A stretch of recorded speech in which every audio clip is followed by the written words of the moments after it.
Welcome back to the Citizen Channel and our preview shows. We look forward to, the Champions League back. So we get that wonderful time when you can hear me try and pronounce some strange names. There's not enough strange names in the Premier League, but extra possibilities here with this guy. So please stick with me.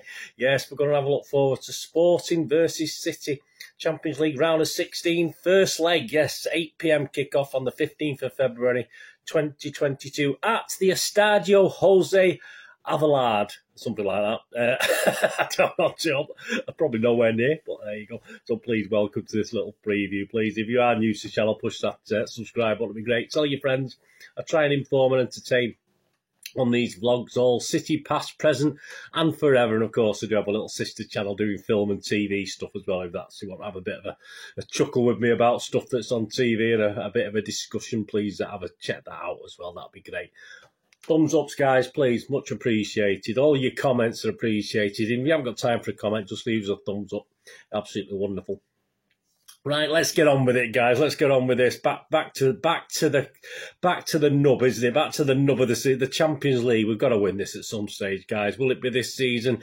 I don't know. I don't think we're playing particularly great, which means we could win it. It's not always, that's how it usually pans out, isn't it? The Champions League. It's certainly not the best teams in form win the Champions League, but yes, in form, we're top of the league. We're doing very, very well, but I don't think we're playing as good a football perhaps as we have done previously, but so perhaps that bodes well. Yeah, the match is being shown on BT Sports. I'll have a go at our starting 11 and we'll have a chat about Sporting's current form as well. It all revolves around Porto in their league, doesn't it? It's them and Porto really who are battling it out. Here we go. Who's in charge? Let's have a go at these. The referee, Srđan Jovanovic from Serbia. His assistants, Uroš Stojkovic, Milan Milanovic from Serbia. The fourth, it's like that guy, that gentleman doing those things on Twitter, isn't it? He's laughing with the names. I'm sorry, guys. I'm not as funny as that, unfortunately. Fourth official, Novak Simovic. I think that's all right, from Serbia. And the VAR, we got Marco Fritz from Germany. That's a nice, easy one. And his assistant making the coffee is Harm Osmers, also from Germany. It's funny how now you used to have one different nationality, and they swap it now, don't they? Keep changing things. Previous meetings, this is our first ever Champions League meeting, of course. We had a friendly loss back in July 2010 in America, 2-0 loss there. But the only other competitive games was the UEFA Europa League, of course, in 11-12. What a cracking couple of games they were. We lost 1-0 at their place, and we were 2-0 down, if you remember. At home against them, and a great fight back by City, great atmosphere that second half. But despite an Aguero brace and a Balotelli strike, obviously a 3-2 win wasn't good enough because away goals counted. They don't count anymore, do they? But it just wasn't good enough, and unfortunately we went out. Odds to win the match, please. I don't condone gambling, please, when the fun stops. To win the match, I'll give you those in a second. To win the Champions League, City are 11-4 favourites. No surprise there. 4-1 Bayern Munich, 11-2 Liverpool. These are the best prices you can get. 7-1 the world champions Chelsea.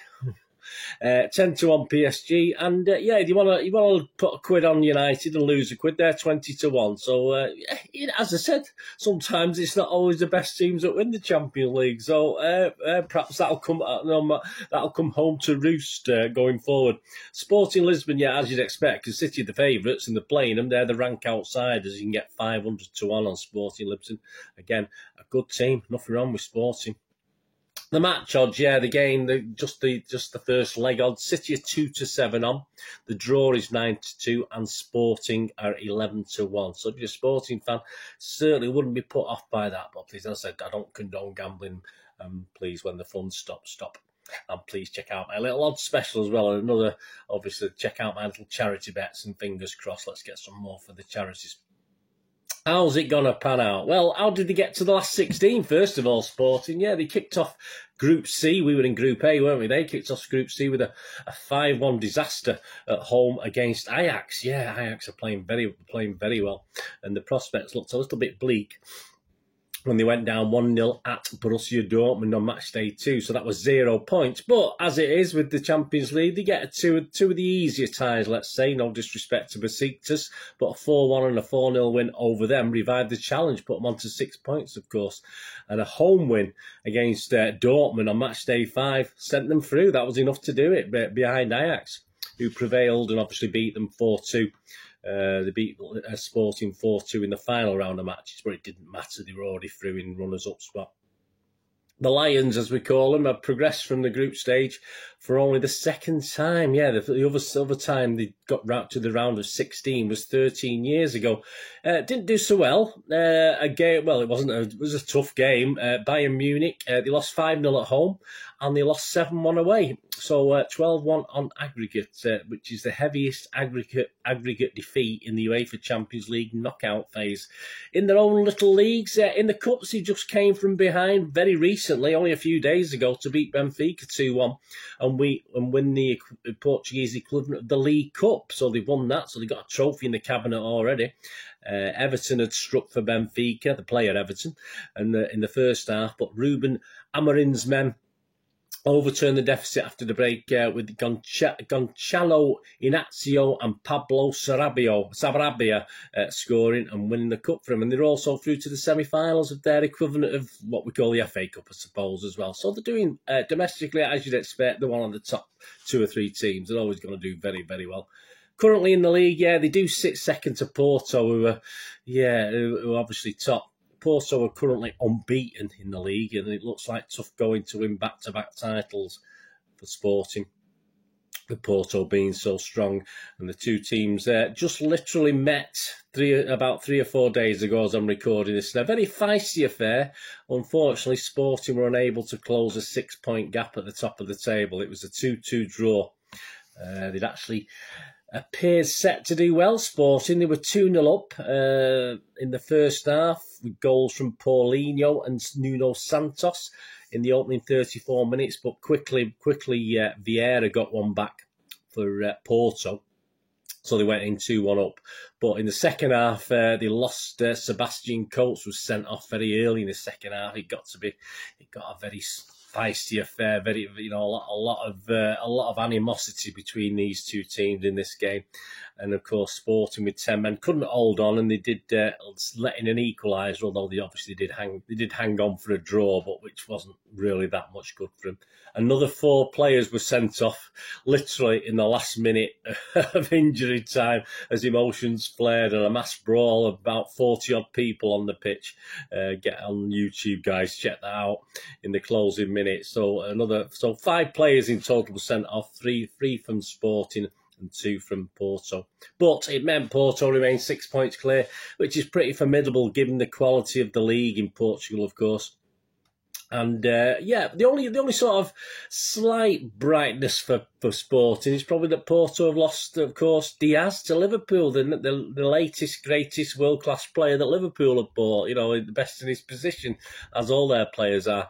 So that is the only glint, perhaps, for Sporting going forward, because, as I say, the standard of the other teams isn't great, so it's very unlikely Porto will drop 6 points, but he will be a big loss. So we'll wait and see. I'm sure Sporting won't give up on it just yet.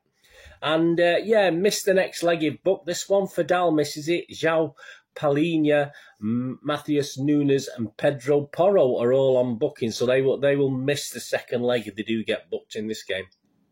But Sporting, I think, will be in an okay mood. I don't think they'll be 2-1 out after Friday, after all the shenanigans there. They do have an extra day, which isn't too bad. They're not travelling like City are.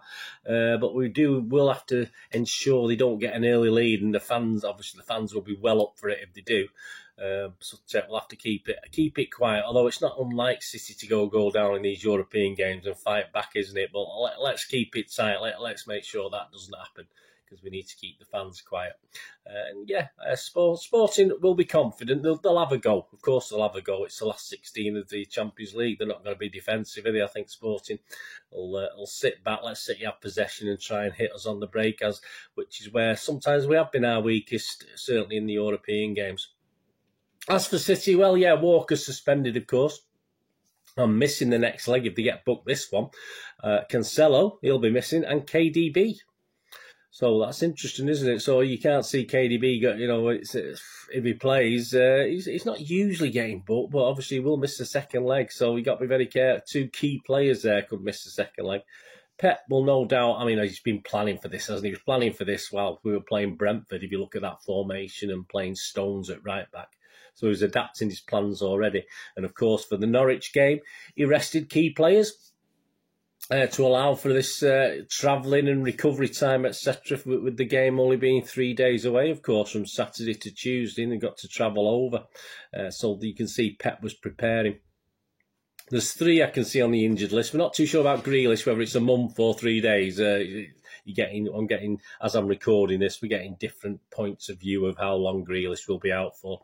So he'll probably join Palmer, who I think is still injured, and Jesus, who's got his niggles as well. Not too much. We probably still have our best players to pick from our best squad, although it's getting a little bit more depleted as we lose players. And certainly with Sporting being one of the weakest teams in the last 16, the pressure is on City to progress. And I don't think that will worry City. We cope with pressure okay. As I say, as long as we don't do anything silly at the start of this game and let the fans and the Sporting team get on us. But a victory in both games has to be expected. I say the away goals don't count anymore, so that doesn't matter. City really do want to go one further in this title, and Pep especially, and us, the fans, want to go one further than we did last season. So we've got to be going for a victory over both legs in what is one of the weaker teams in the last 16. I'm not sure if we'll match the Bayern 12-1 over 2 legs, though. I don't think we'll get anywhere near that, to be honest with you. My starting 11, here we go. I'm going to do 5 changes to Norwich. The only guy I'm a bit puzzled about whether he will play or not is Gundogan, to be honest with Gundogan, whichever way we pronounce it. Again, I'm not too sure, and lots of people do it different ways. So he's the only one I've left out, but I put a question mark about him on that little lineup on the screen. So I'm going with this. I've got to get 10. If I don't get 9 or 10, well, 10, I'm hoping. If I get 9, okay. Well, if I've got to get 9 or 10 of these, right, surely. Ederson, Stones, Diaz, Laporte, Cancelo, Rodri, KDB, Bernardo, Foden, Mahrez and Sterling. As I said, I think the only query is Gundo. I can't see any of the other guys, the other 3 or 4 first team squad players getting in it. So let me know what you think. Let me know what you think your starting 11, whether it'll be any much different to that. I'm going with that one anyway. And before we go, we have a little look at the match quirky stats, don't we? So my little thanks to Goal.com, who produced most of these little stats. Interesting ones again, which I like. It's quirky stats. I like quirky stats. City have won just one of our 6 matches in European competition that were hosted in Portugal. That's not great, is it? Drawn 2, lost 3. With this run, including defeat, of course, to Sporting in March 2012, as well as last season's, we'll not talk about it, Champions League defeat. City have won each of the last 4 UEFA Champions League knockout stage matches when playing as an away side. This run comes after winning just 3 of their first 10 games, drawn 1, lost 6 in the competition. Should we win this game, City will be the first team in UEFA Champions League history to win 5 consecutive away games in the knockout stages. That'll do for me. Let's go for it, guys.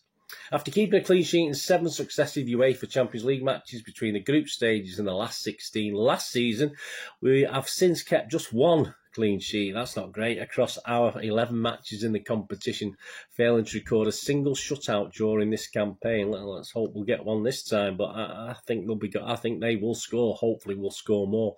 Sporting manager Ruben Amorim will be 37 years and 19 days old. He's a mere sapling, isn't he, on the day of this game, which will make him the second youngest Portuguese coach. Happy birthday. Let's hope it's not too happy birthday. Second youngest Portuguese coach to take charge of a UEFA Champions League knockout stage side after Andre Villas-Boas. 34 years and 127 days with Chelsea against Napoli in 2011-12. Villas-Boas was sacked before the second leg. I think this guy's safe, but it would be nice. Would mean something's going right for City. City manager Pep has faced opposition managers under the age of 40 on 12 previous occasions in the Champions League, with Sporting's Ruben Amorim set to become the 7th different such manager he has faced in the competition. Guardiola's won each of his previous 12 matches against managers in this age group. Let's make it unlucky for some 13 now.